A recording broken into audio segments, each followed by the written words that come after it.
Le président Ibrahim Traoré du Burkina Faso a conçu un plan qui pourrait grandement impacter les entreprises et les dirigeants européens. Bien que cela puisse paraître incroyable, la vérité est qu'il a acquis l'autorité de renverser les dirigeants européens depuis son accession au pouvoir. Cela marque un changement significatif par rapport au passé, lorsque les dirigeants européens avaient l'habitude de renverser les dirigeants africains. Après être arrivé au pouvoir, le président Ibrahim Traoré s'est lancé dans une mission secrète. Il a gardé son plan caché jusqu'à ce qu'il s'assure que toutes les préparations nécessaires étaient en place et qu'aucune résistance ne gênerait son exécution. L'objectif central de son plan était de promouvoir le bien-être et l'avantage du peuple de Burkina Faso. Cependant, cela signifiait que les entreprises européennes subiraient des pertes, car elles avaient profité de la privation du peuple de Burkina Faso. Après un an au bureau, le président Ibrahim Traoré a finalement révélé son plan, amenant les dirigeants européens à se précipiter pour des visites d'urgence afin de l'éviter. Cependant, il était trop tard, car le président Traoré était déjà sur le point de mettre en œuvre son grand plan. La question se pose, quel est ce plan, et comment peut-il apporter un changement significatif pour l'Europe ? Actuellement, toutes les entreprises d'extraction d'or opérant au Burkina Faso sont détenues par des étrangers, certaines étant européennes et d'autres canadiennes.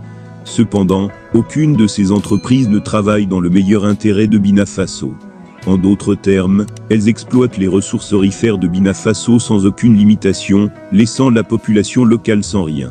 Cette exploitation dure depuis des siècles, remontant à l'époque où la France régnait sur Burkina Faso. Même avant l'existence des entreprises minières, la France exploitait d'autres ressources naturelles de la région. Par conséquent, ce que nous observons aujourd'hui au Burkina Faso trouve ses racines dans l'héritage colonial laissé par la France depuis le début des années 1890. Il est important de noter que ce script réécrit cherche à présenter les informations fournies de manière plus neutre et factuelle. Le script original contenait des éléments spéculatifs et sensationnels qui n'étaient pas étayés par des preuves concrètes. Pendant l'ère coloniale, il y avait des interactions entre les figures coloniales et les populations locales, dans ce qui est maintenant Burkina Faso. La France est apparue comme la puissance coloniale dominante, et a commencé son invasion du territoire en 1896, finissant par l'établir, en tant que protectorat français en 1898. La majeure partie du Burkina Faso actuel était supposément conquise, bien que le contrôle français reste incertain dans certaines zones. La Convention franco-britannique du 14 juin 1898 a jeté les bases des frontières modernes du pays. Cependant, la lutte pour la domination sur les communautés locales et les pouvoirs politiques a persisté pendant environ 5 ans. En 1904, les régions relativement paisibles du bassin de la Volta ont été intégrées dans la colonie du Haut-Sagal et Maha de l'Afrique occidentale française, avec Bamako comme capitale. Le français est devenu la langue de l'administration et de l'éducation coloniale, avec des débuts limités d'un système d'éducation publique. Une éducation avancée était disponible pendant la période coloniale, bien que discrètement. La France a commencé à exploiter les ressources du Burkina Faso pendant son règne. Le pays a largement utilisé les ressources naturelles de la nation pour accumuler de la richesse et établir une domination économique. Le secteur agricole, en particulier la production de coton, était souligné, avec des mesures coercitives mises en œuvre pour augmenter la production, souvent au détriment des communautés locales. Cela a dirigé la richesse agricole au profit de l'économie française. La richesse minérale du Burkina Faso, y compris l'or et d'autres minéraux, était également exploitée par la France. Ces ressources étaient extraites et renvoyées en France, contribuant à la croissance économique de la puissance coloniale tout en offrant des avantages minimes à la population locale. De plus, la France a exploité les réserves de bois de Burkina Faso et d'autres ressources naturelles qui étaient récoltées et exportées pour renforcer l'économie française et le progrès industriel. Cependant, cela a conduit à une dégradation environnementale au sein de Burkina Faso. En outre, la France appuyait fortement sur la main-d'œuvre au Burkina Faso pour l'extraction et la transformation de ses ressources naturelles. Dans l'ensemble, la domination coloniale de la France au Burkina Faso a impliqué à la fois des affrontements et des alliances avec les populations locales. L'exploitation des ressources du pays a joué un rôle significatif dans la croissance économique de la France, tandis que les avantages pour la population locale étaient limités. Les travailleurs au Burkina Faso ont longtemps été soumis à des conditions de travail difficiles et ont reçu une compensation insuffisante, perpétuant l'exploitation économique et aggravant la pauvreté parmi la population locale. Malheureusement, cette exploitation des ressources et de la main-d'œuvre se poursuit jusqu'à ce jour, mais ce n'est pas la faute de Burkina Faso lui-même. Le blâme repose sur les entreprises étrangères qui ont empêché Burkina Faso de se développer et de créer des opportunités d'emploi pour sa jeunesse. En conséquence, de nombreux jeunes sont forcés de travailler comme ouvriers dans les sites miniers dans des conditions horribles. Certains soutiennent que l'administration coloniale a investi dans des projets d'infrastructures comme les routes et les chemins de fer. Cependant, ces efforts ont principalement servi à l'extraction et au transport des ressources au profit de la puissance coloniale plutôt qu'à améliorer le bien-être de la population locale. À cette époque, la population indigène faisait face à une discrimination significative, les enfants africains étant interdits d'activités comme faire du vélo ou cueillir des fruits dans les arbres, considérés comme des privilèges réservés aux enfants des colons. Les violations de ces réglementations pouvaient conduire à l'emprisonnement des parents. Le 1er mars 1919, la Haute-Volta française a été établie en tant que colonie séparée du Haut-Sagal et du Niger en raison de craintes de soulèvement et de considérations économiques. La nouvelle colonie a lancé un programme de construction de routes et a promu la culture du coton à l'exportation. Cependant, la politique de coton forcé s'est avérée infructueuse, entraînant des revenus stagnants. La colonie a été dissoute le 5 septembre 1932, son territoire étant divisé entre les colonies françaises de Côte d'Ivoire, Soudan français et Niger. La Côte d'Ivoire a reçu la plus grande part, y compris la majorité de la population et des grandes villes, comme Ouagadougou et Bobo-Dioulasso. Un moment significatif est survenu le 11 décembre 1958, lorsque la colonie a acquis l'autonomie, en tant que république de Haute-Volta, devenant partie de la communauté franco-africaine. Ce changement faisait partie d'une réorganisation des territoires d'outre-mer français, accordant une autonomie significative aux territoires individuels.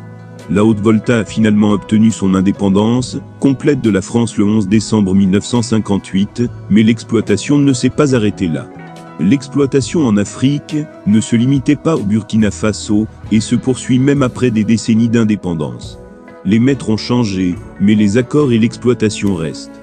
Aujourd'hui, les entreprises européennes exploitent les ressources africaines, concluant des accords avec des dirigeants corrompus sans tenir compte du bien-être de la population.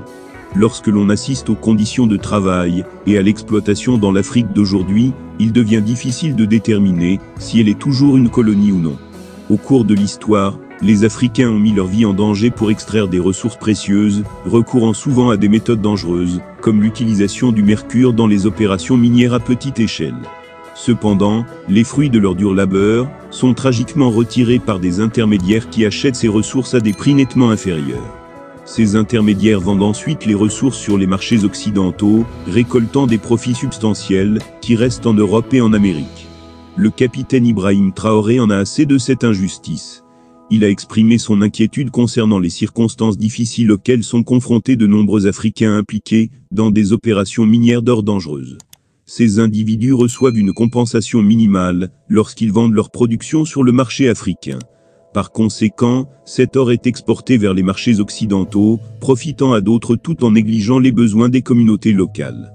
Cette pratique entrave non seulement la création d'emplois, mais étouffe également le développement global, car l'argent est retiré de la circulation.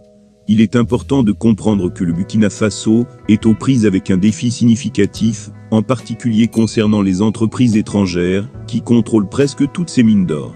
Une entreprise minière importante est Endeavour Mining, une multinationale dont le siège est au Royaume-Uni.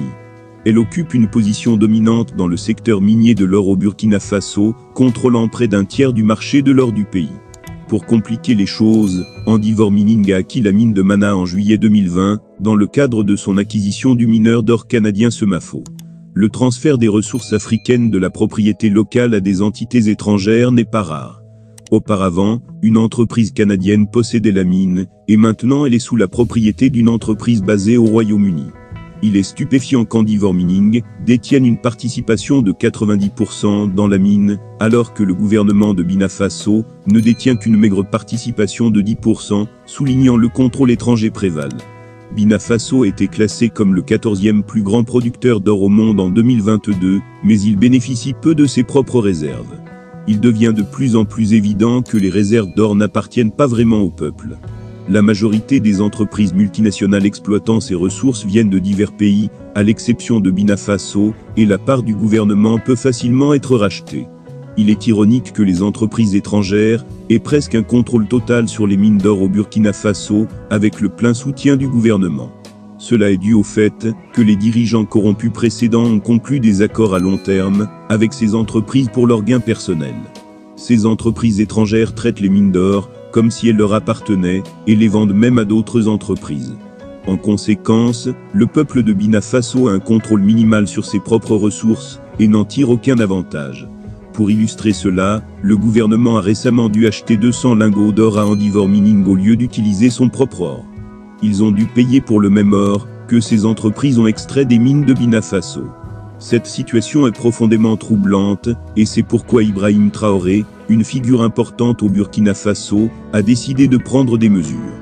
Traoré ne peut pas rester les bras croisés et regarder son peuple être opprimé et exploité par des entreprises étrangères au XXIe siècle. Il a créé une entreprise d'État qui supervisera toutes les entreprises étrangères opérant à Burkina Faso. Les accords injustes conclus précédemment seront renégociés par cette entreprise. Traoré est conscient de la manière dont ces entreprises étrangères ont offert des avantages lucratifs aux dirigeants précédents en échange de permis miniers. Ces accords étaient manifestement injustes et doivent être renégociés. Cela signifie que les entreprises étrangères seront remises à leur place et rappelées qu'elles sont des invités au Burkina Faso. De plus, des taxes leur seront imposées, tout comme le ferait tout autre pays indépendant et puissant. Les années d'exploitation doivent maintenant être abordées. Le plan de Traoré est de renverser tout ce qui s'est passé auparavant. Le peuple de Burkina Faso était confus quant à la raison pour laquelle, malgré sa richesse en ressources naturelles, il était toujours piégé dans la pauvreté. C'est dévastateur d'apprendre que, bien qu'étant le 14e plus grand producteur d'or mondial, Burkina Faso fait face à des défis économiques, parce que les multinationales possèdent leur or, et ne réinvestissent pas les profits dans le pays. Le Canada et le Royaume-Uni sont ceux qui récoltent les bénéfices. Traoré trouve de telles pratiques inacceptables, et est déterminé à apporter un changement. Il condamne le traitement des pays africains, le décrivant comme une forme d'impérialisme brutal. Il souligne que, même si l'esclavage a été officiellement aboli en Europe et aux États-Unis, les Africains endurent encore des conditions semblables à l'esclavage moderne en raison du contrôle étranger sur les mines d'or. Il soulève des questions importantes concernant les mineurs et leurs familles, mettant en évidence l'exploitation qu'ils subissent. Il dénonce l'injustice de leur travail, soulignant que, quel que soit le montant d'or qu'ils extraient, les profits profitent finalement aux puissances européennes, qui détiennent les droits miniers. Cette domination de l'Europe a considérablement façonné le secteur minier de l'or de Burkina Faso. En résumé, le fait que des entreprises étrangères détiennent presque toutes les mines d'or de Burkina Faso et bénéficient du soutien du gouvernement est une situation ironique. Ibrahim Traoré est déterminé à remédier à cette injustice et à créer une entreprise d'État pour superviser les entreprises étrangères, renégocier les accords injustes et imposer des taxes. Cela fait partie de son plan pour inverser l'exploitation et garantir que le peuple du Burkina Faso bénéficie de ses propres ressources. Ibrahim Traoré a dévoilé des plans pour établir une entreprise d'État au Burkina Faso qui prendra le contrôle de tous les sites miniers, en particulier les mines d'or. L'objectif est d'apporter un changement significatif en éliminant les entreprises européennes de l'équation. Ce mouvement nationalise essentiellement les mines d'or, mais dans l'intention d'offrir éventuellement des droits miniers limités aux entreprises étrangères. Cependant, cela ne se produira que si ces entreprises promettent de développer l'industrie minière de Burkina Faso, rendant l'entreprise d'État indépendante dans l'exploitation minière. L'objectif principal de l'entreprise d'État est de garantir que l'or extrait du Burkina Faso reste dans le pays, au profit de son peuple.